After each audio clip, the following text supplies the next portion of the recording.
Kalau di Malaysia dipanggil rumput apa ya? Di Malaysia saya nggak tahu ya. Dek Ju tahu. Kalau ini dipanggil rumput apa ya? Malah saya nggak tahu. Dek Ju ini orang bandar sahabat. Saya tanya rumput ini dia pun nggak tahu. Orang kota nggak punya desa. Dan ternyata cara desainnya sangat berbeda dengan di Indonesia.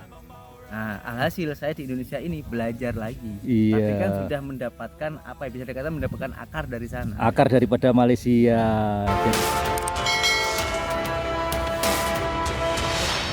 Jangan lupa subscribe YouTube channel Tamaji Seruput. Ya. Oke, terima kasih. Hai sahabat, assalamualaikum warahmatullahi wabarakatuh. Salam sejahtera bagi sahabat-sahabat semua dimanapun berada. Apa kabar sahabat-sahabat? Semoga senantiasa sehat walafiat, dimurahkan rezekinya, panjang umurnya. Nah sahabat, kali ini saya berada di sebuah kebun jagung sahabat, milik daripada di channel Story di Blitar sahabat. Nah kita akan lihat hasil jerih payah di channel yang dulu masa saya datang kemari, tanam kolbis dan jagung, apakah sudah menghasilkan atau belum sahabat. Karena kalau kita kira daripada saya datang pertama kemari sudah ada 1 bulan lebih sahabat. Nah dengar kabar sekarang sudah besar tanaman kolbisnya dan jagungnya juga sudah panen sahabat.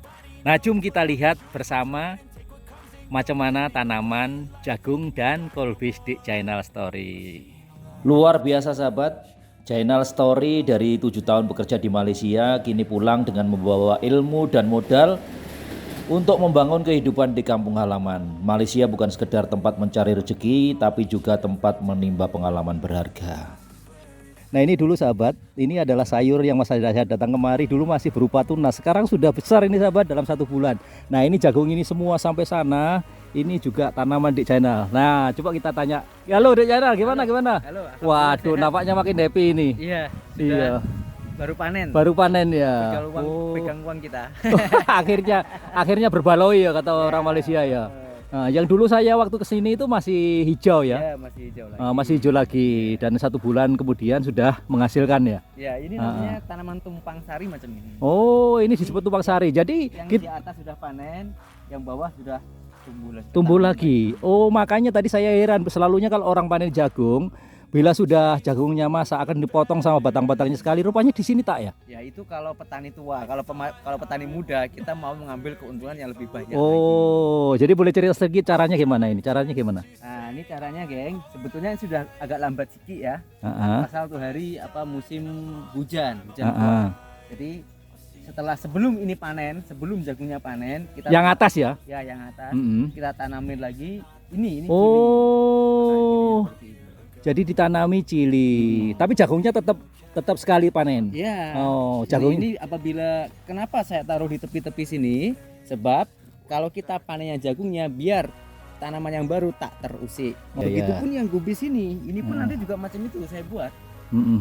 Jadi nanti rencana yang kubis bagaimana? Kubis ini rencananya kalau nanti sudah mau panen, kalau sudah besar-besar itu sebelahnya sini sudah saya lubangin ini, saya tanamin cili juga. Cili juga, nggak ada merusak tanaman yang lainnya, nggak ada ya? Efek ke ininya ke ini nggak ada ya? Semua itu tergantung perawatan, Pak. Berpulang pada perawatan. Oh, jadi ini sudah berapa lama ini usianya ini? Ini kubisnya? Ini tanam tanggal 24. Sekarang 22. Ya, 1 bulan.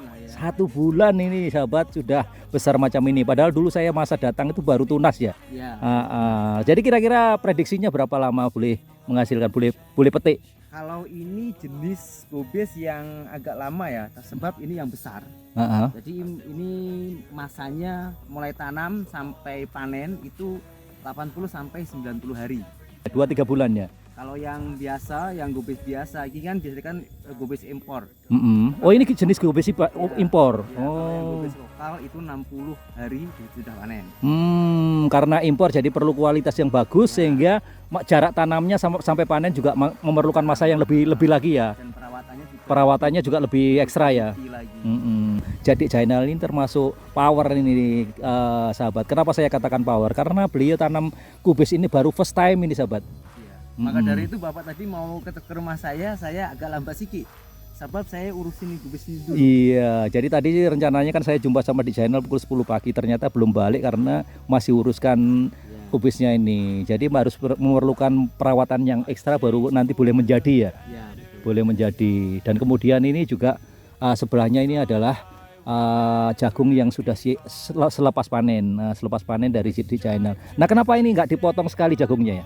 Kan ini sudah tak menghasilkan. Oh jangan, pengaruh dari tanaman yang muda. Oh, tanaman yang muda itu yang lomboknya tadi? Cili ini. Yang cili. Oh. Kalau ini kita potong, rumputnya nanti cepat tumbuh. Oh, jadi kenapa batang jagung ini dibiarkan untuk menghalangi rumput? Betul, yang pertama itu, yang kedua biar pertumbuhan si cili ini cepat tinggi dulu. Nanti kalau sudah tinggi, ini kita buka atau kita babat ya, kita potong.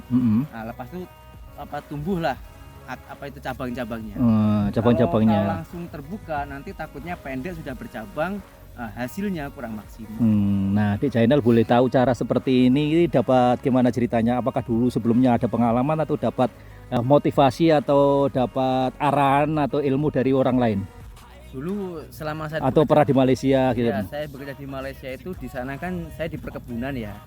Meskipun di perkebunan sawit, tapi jiran-jiran itu ada juga yang tanam sayuran. Nah, jadi terinspirasi dari sana juga lah. Ya, saya terinspirasi dari hasilnya, dan ternyata cara desainnya sangat berbeda dengan di Indonesia. Nah, alhasil saya di Indonesia ini belajar lagi. Tapi kan sudah mendapatkan bisa dikatakan mendapatkan akar dari sana. Akar daripada Malaysia. Jadi di samping kita balik membawa modal, kita juga boleh menerapkan di kampungnya. Jadi itulah ilmu yang tidak bisa tak boleh dinilai dengan uang ya. Dan sekarang diterapkan di China, di kebunnya sendiri di kampung, sahabat. Nah, tolong perhatikan sahabat. Ini kebun jagung dari mulai sini sampai sana, itu panjangnya ke sana. Ini berapa ekar di China kira-kira ya? Ini tak tahu ya kalau ekar itu berapa. Kalau ini tanahnya ini seluas 340 ru.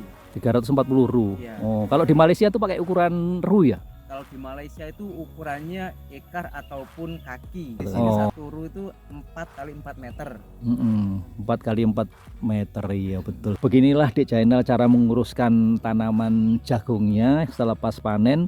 Beliau tidak mau sia-siakan tanah ini terbengkalai begitu saja, sehingga sebelum jagungnya habis beliau sudah tanamkan cili yang sudah sempat membesar itu. Jadi kita lihat sahabat. Jadi nanti cilinya sudah besar, nanti batang jagungnya nanti baru dipotong. Dan tadi sudah saya tanya kenapa dia tak mau potong batang jagungnya, karena nanti kalau dipotong sebelum cilinya tinggi akan tumbuh rumput banyak.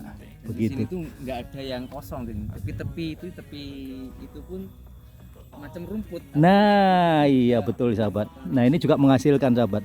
Jadi kita lihat bersama, di situ juga ada rumput. Ini kalau di Indonesia dipanggil rumput gajah ini, ya, di sana ya. Kalau di Malaysia dipanggil rumput apa ya?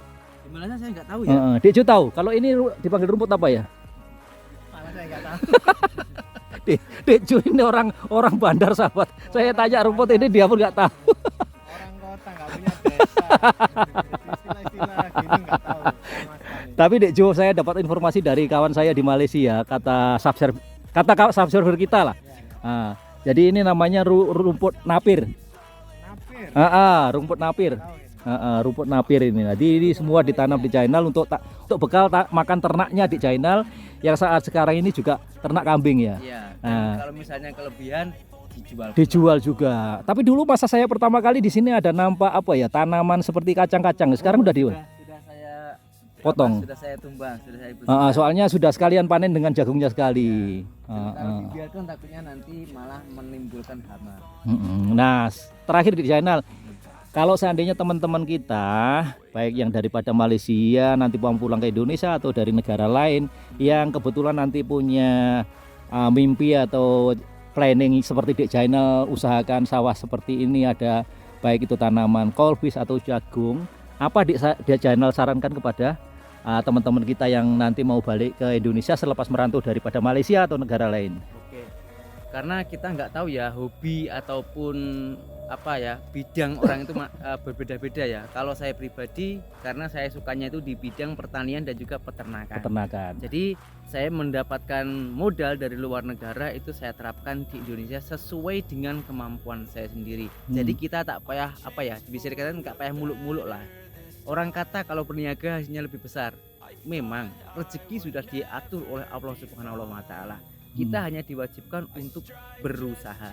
Iya. Berusaha sesuai dengan Kemampuan kita masing-masing. dengan Dan cara yang berbeda-beda. yang penting semua itu dilakukan dengan tekun ya, serius, Iya, tekun. betul. Dan jangan lupa senantiasa berdoa dan mencoba terus ya. Ya betul. Ah, Dan ah. kewajiban itu memang harus bekerja. sebagai Bekerja. laki-laki. Ya. Dan cara mengantisipasinya kalau seandainya mau mulakan pertama tidak berjaya macam mana? Semua orang itu pasti ada yang namanya tumbang. Ketika tumbang kita harus bangkit lagi. Nah, begitupun dengan kita usaha ya, macam tanaman ini nggak mungkin dong saya itu hasilnya untung terus.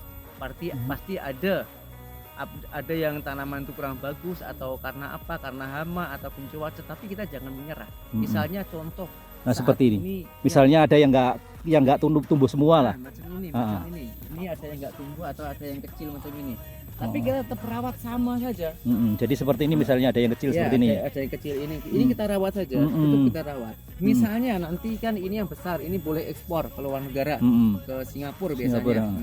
Nah kalau yang kecil ini boleh jual ke pasar. Oh, jadi harus pandai mensiasati ya. Jadi untuk yang bagus diekspor, yang biasa kualitas biasa dimasuk pasar lokal ya. Yang kalau kita itu mau terjun ke bidang apapun, yang intinya hanya satu. Sebelum kita terjun, contoh macam saya di di sayuran macam ini, kita harus tahu cara jualnya kemana dulu. Oh iya, jadi membeli ya. Ya, Jadi antara permintaan dengan ini seimbang ya. kita harus mempunyai jaringan dulu. Jaringan Kalau dulu. kita hanya ngikut-ngikut kata orang, kita selalu tanam meskipun tanamannya bagus, tapi kalau kita tak tahu jualnya itu pasarannya kemana, takutnya nanti laku tetap laku, cuman takutnya nanti dibeli oleh orang yang kurang bertanggung jawab. Akhirnya harga jadi murah. Harganya murah. Terbaik sahabat. Nah inilah yang dilakukan Dik Jainal ini memang perlu dengan perancangan sahabat. Jadi sebelum beliau panen ini, beliau sudah cari customer dulu. Terbaik Dik Jainal. Oke Dik Jainal, terima kasih untuk sharingnya ya. Mudah-mudahan semua berjalan lancar dan bisa menginspirasi teman-teman yang lain. Nah sahabat, sekian dulu video saya bersama dengan Dik Jainal. Terima kasih sudah menonton, lebih dengan kurangnya mohon maaf. Jangan lupa terus tonton channel Tamaji Serbun, Jainal Story. Terima kasih. Waalaikumsalam warahmatullahi wabarakatuh. I love you Indonesia. I love you Malaysia.